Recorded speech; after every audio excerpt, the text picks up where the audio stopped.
Trajneri kombëtar Silvinho analizoi barazimin pa gola që Shqipëria regjistroi në shtëpi ndaj Serbisë. Në prononcimin e dhënë pas ndeshjes për mikrofonin e Supersportit, Silvinho u shpreh: "Bëm një paraqitje të mirë sipas meje, nuk jam i lumtur me rezultatin, por me mënyrën se si u përfaqësuam.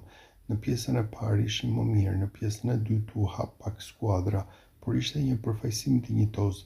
Ky është futbolli, jam i zhgënjur për rezultatin, por jam gjithë krenar për lojtarët e mi. Janë momentet e caktuara që vendosin ndeshjen. Penalltia gjithmonë është diçka e vështirë. Ishte zgjedhja ime dhe penalltia.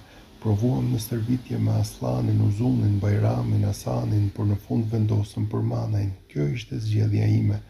Ne nuk kemi një formacion të përcaktuar, kemi më shumë lojtarë nga mund të zgjedh, duke theksuar aspektet teknike që mua më pëlqejnë."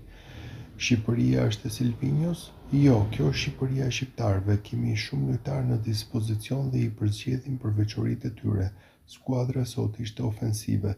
Ishte një ndeshje e barabartë. Broja ka shumë kohë që nuk luan 90 minuta. E njëjta gjë edhe për Manajin që pati një gjendje kripale.